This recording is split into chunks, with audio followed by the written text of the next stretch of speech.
This episode fueled by Mudwater. Follow the link in the description to get a crazy deal on your first order of mud. My name is Michael. I've been absolutely fascinated by tabletop role-playing games for the better part of my life, and your bard has no business seducing my dragon. Welcome to Roll With Me.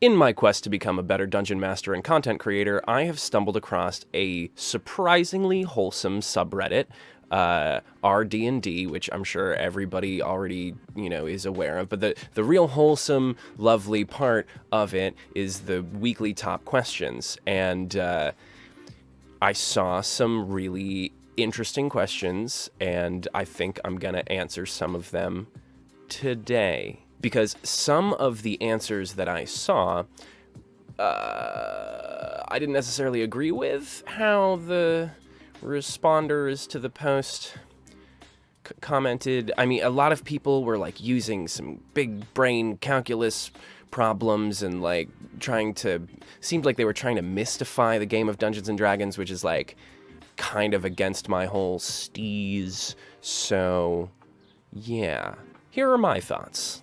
How do I kill someone without engaging them in combat? Is it possible to, say, sell them a food or drink and have it kill them several hours later?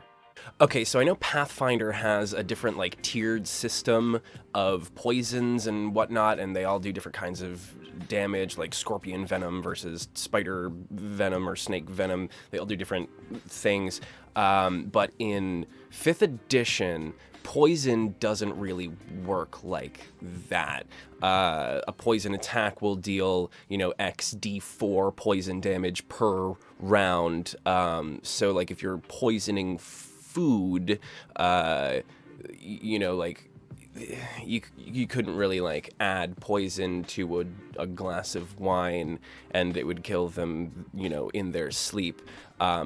But in their sleep is a good way to kill somebody without engaging in combat. If you can be real stealthy and sneak up on them, you can do a coup de grace, right, while they are defenseless and harmless, and you can, slit their throat or something. Alternatively, if you are a rogue who is very strong and specializes with a longbow, you could take people out at great distances in higher levels. Your sneak attack damage becomes monstrous. And if you can just take somebody out from, 120 feet on a ledge and boom, they're, toast. But combat, I mean, you just have to deal enough damage in the first blow to kill someone without starting an encounter or entering an initiative order, and they have to not be able to see it coming.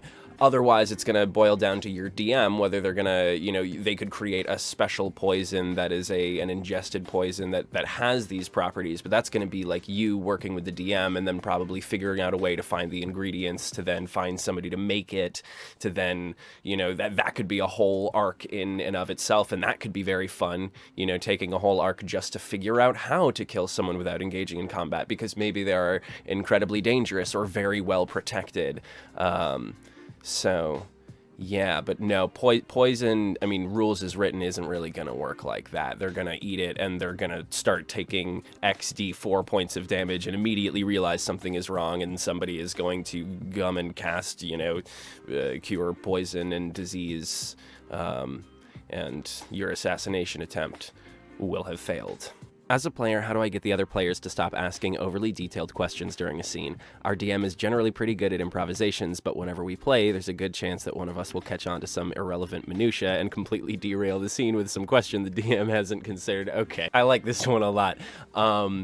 Yeah, oftentimes when I am running a game, I will be very flowery in my descriptions of things and I try to immerse my party generally into the world that we are building together, and I am very descriptive.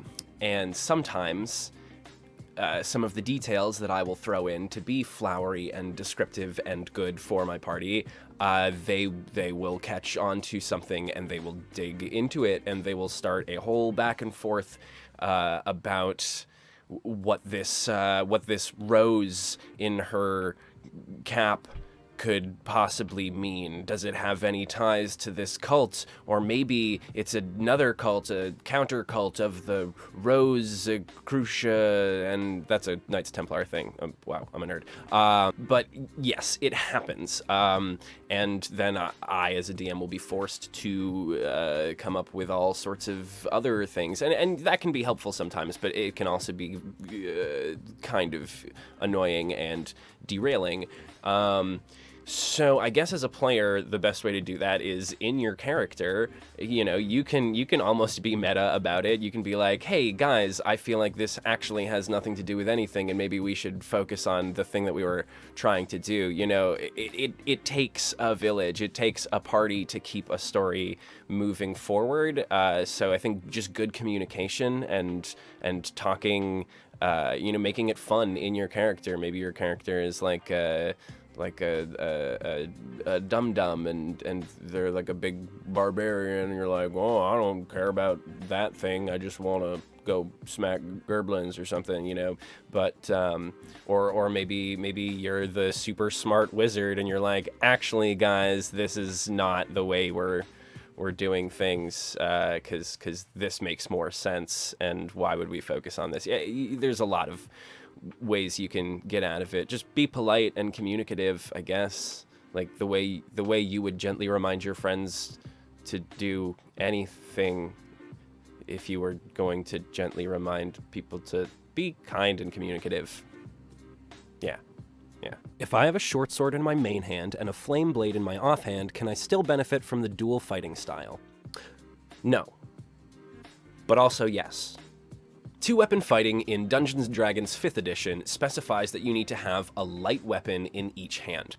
And Flame Blade itself is a spell. The material component is a leaf of sumac, which erupts into flame and becomes a sword made of fire. There is no weapon attachment, no weapon tag. It's not part of the weapon category. Therefore, it cannot be a light weapon, and you cannot benefit from two-weapon fighting with it.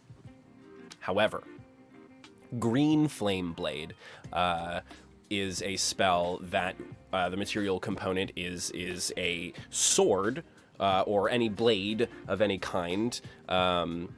You can take a light weapon and sheath it in green flames. It would allow you to use your casting stat as your attack and damage modifier. So it would still, I suppose, count as a weapon attack with a light weapon, and it is a flame blade. So you could benefit from two-weapon fighting, not with flame blade, but with green flame blade. How much story planning is a good amount? I have written about 2 sessions with no conflict, just a party looking for what to do and getting out of level 1. Is this enough for a start? Okay, so this question's got a lot of levels. Okay, as the Dungeon Master, you are obligated to facilitate the story for your players. You are a couple of sessions in, and you haven't reached any conflicts. You just got a party kind of looking around for something to do. Okay, so you need to give them some sort of impetus to act, first of all, some sort of story hook. There has to be a mission for them to go on, for them to choose the mission to go on, right? Your party has to have some kind of prompt, anything, you know. You could there could literally be a board up on the side of the tavern that has all sorts of little mini quests or things that they could go on, and then it is your job, right, as the dungeon master, to take whatever quest they choose to go on, which you have laid out some sort of preparation for, and grow that into something larger, and continue to give them hooks and new pieces of information to act upon. You always have to give your party an impetus to act. Otherwise, there is no game. They're just existing in a world, and you're just talking back to them when they tell you what their role is. You don't just decide what is a success or a failure. You lay out the road before your party. DMing is laying out the road right ahead of your party and improvising just faster than they can, right? So that while they are following a storyline, you are building the story just ahead of them. And you can plan a session out, if you're doing a 3 or 4 hour session, you can plan a session out to have, a couple of encounters or maybe some political turmoil or just some kind of hook to make them want to do something, anything. But you shouldn't really have your party be standing around just looking for something to do. It's your job to give them something to do.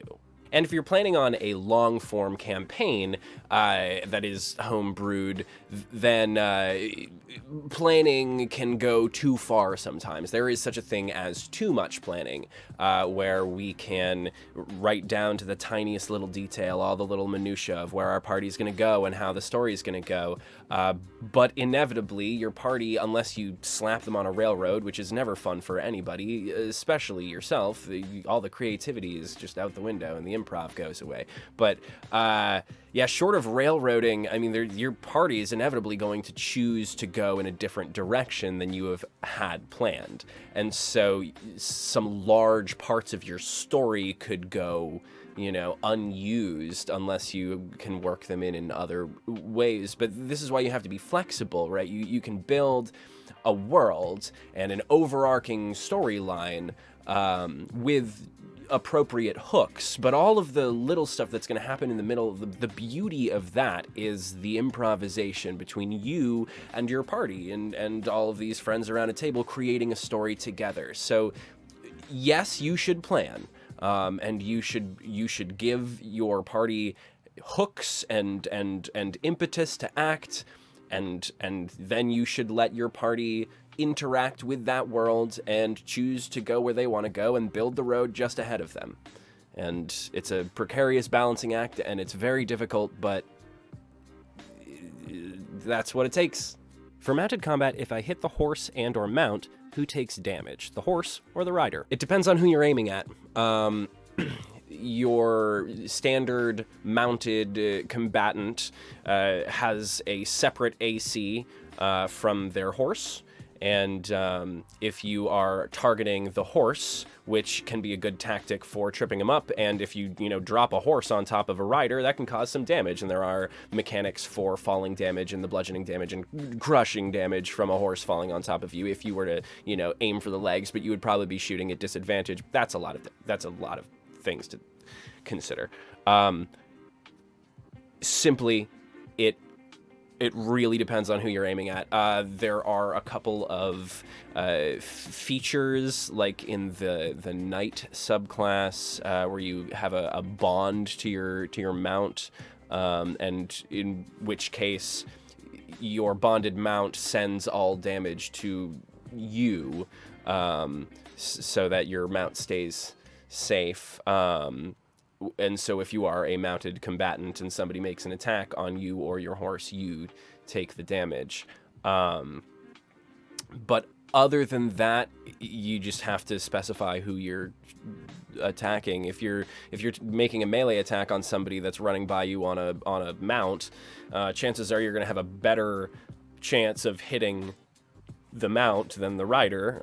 I mean, unless it's like a goblin on a dog or something. But yeah, just specify who you're going to hit, and that's who takes the damage. Can you use utility spells for combat? Example, broken cart, you're fighting a kobold, you push the kobold into the side of the cart, and use mending on the cart to reattach the wheel and smash the kobold's head. Does that scan?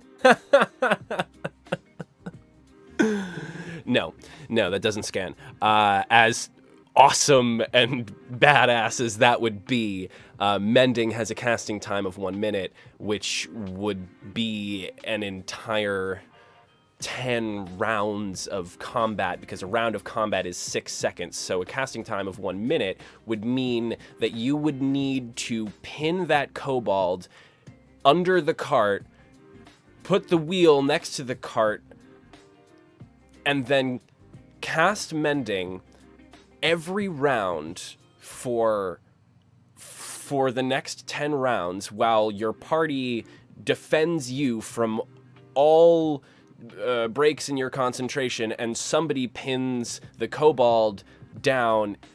I mean, you would effectively stop the combat in its tracks for something that doesn't necessarily work. Also, I don't know if Mending could actually fix a broken cartwheel, because it only works on like small objects, like if you broke your glasses, or like somebody snapped your magic wand, you could fix the wood part of it, but not the magic part of it.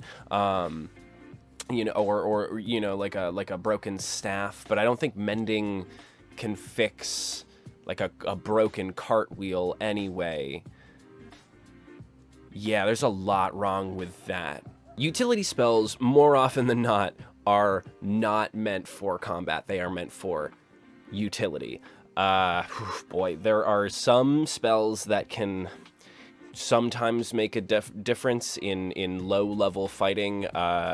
I think minor illusion I've seen used, but it's always accompanied, like little things like that. Utility spells are typically accompanied with some sort of like performance check if you're trying to distract somebody, or if you're using a spell to like, I don't know, just don't use utility spells in combat. It can sound cool and like seem like a super fun idea, but it's probably not gonna work. And like, I mean, it's got to be very situational and very specific for it to make narrative sense and mechanical sense. When in combat, typically stick with combat spells. My character went through some extreme emotions and cut 3 of his fingers off. He kept his fingers, though, and is currently wearing them as a necklace/keepsake. Was wondering if A, there is a spell to stop them rotting, and B, is there a spell to reattach them at some point?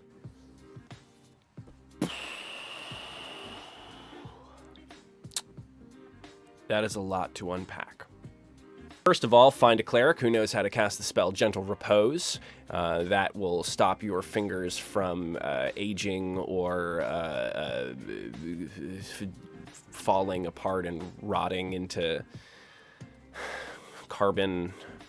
Yikes. Oh boy. And reattaching your fingers, if you can. I mean, well, take them off the necklace, please. Stop wearing them as a necklace and cast Gentle Repose on them to keep them from rotting. And then, yes, you will have to find a very high-level druid or cleric who can, or several of them who can work several spells at a time to make the reattaching process work.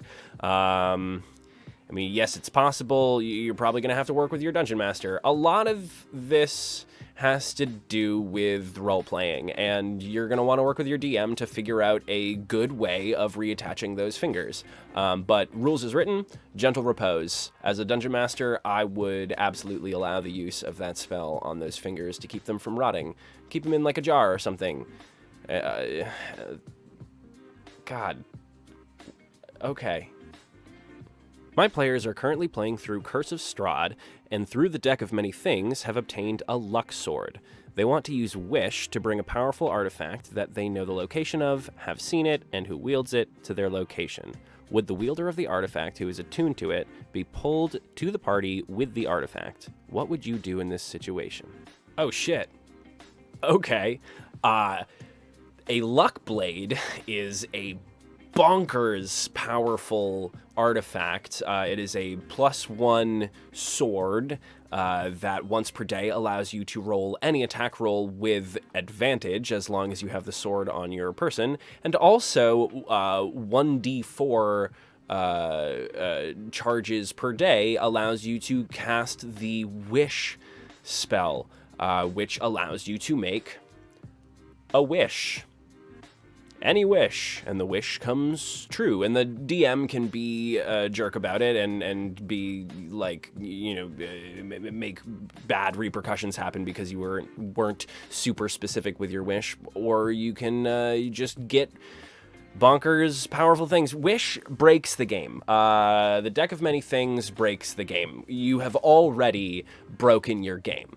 So if you are allowing your players to cast Wish whenever to change the whole landscape of your game, I mean, it's totally up to you. Rules as written, I suppose, if you want to get mechanical about it. If the sword that they are, or the weapon that they are trying to summon using the Wish spell, is attuned to this villain, and the villain, and the sword has a property of like recalling, like this person could summon this sword or dismiss it at any point, then yes, you could summon the sword, but there's nothing stopping this villain from immediately recalling it to their hand, because of the attunement, and it would take you an hour to hold on to it and attune to it, and the bad guy would probably figure out that their, attuned weapon is missing, and they would just bring it back to him. But if your party has become super powerful through the Wish spell and the Deck of Many Things and has broken your game, then I see no problem with you saying, like, okay, they're gonna summon this sword and it's going to bring probably Strahd with it, and maybe they're not ready to battle him, but now they're gonna. And that's what happens when you break a game with the Deck of Many Things and a Luck Blade and Wish. Sorry. I am playing a Celestial Warlock and am considering multi-classing versus going straight Warlock. We have just hit level 4 and I have 18 Charisma. This has me considering taking the leadership feat and then multi-classing before I hit level 10. Ooh, go Bard. Bardlocks are my favorite multi-class of all time. The breadth of spells and spell slots that a bard can get far outweighs that of a warlock, and the power of the spells that a warlock has access to outshine the power of spells that a bard has. But when you combine the two, you can expand the flavor of your character to a massive degree. Absolutely go Bard. Bardlock is the best. I'm starting my first D&D campaign tonight. I'm planning to run an Aasimar Life Cleric, but I'm getting very confused with the deities. According to stuff I've found online, Aasimar are generally aligned with Mulhorandi deities, which seems super cool to me too. However, they're not on the list of the deities in the Forgotten Realms. What gives? Hot take! D&D deities don't matter. Not in any way, shape, or form. It doesn't matter what realm they are listed in, unless your DM wants to be a super huge, massive jerk and deny you your own individuality and flavor for your character. You could make up your deity if you want to. The deities that are listed in the book are suggestions. As long as your alignment lines up with the tenets of your deity, then that's fine. Any deity you choose that follows the same tenets, I mean, all you have to do is follow the deity's tenets. That's it. Whatever deity it could be. Your god could be Thor, or Odin, or Apollo, or Asmodeus, or Bahamut, or Tiamat, or Sarenrae. It doesn't matter. You can, whatever you want to do, however you want to play your cleric, you just have to play it according to your deity's tenets, and that's it. That's all that's required of you. Everything else is flavor. I don't care. Nobody cares. Make up your deities. We don't care. All right, that's about all the Reddit I can handle for 1 week. So I hope this helped, and we'll see you next time. Thanks so much for watching. Be sure to like and subscribe and share with your friends and all that fun stuff. And head over to my channel for some cool exclusive content that's going to be coming out. We have Lights Up, Dice Out, a real play D&D campaign DM'd by me that is live every other Monday at twitch.tv/ludopodcast. And also, I will be composing and releasing every week until I run out of good ideas some new combat music and encounter soundscapes for you DMs to use in your games. So thanks again.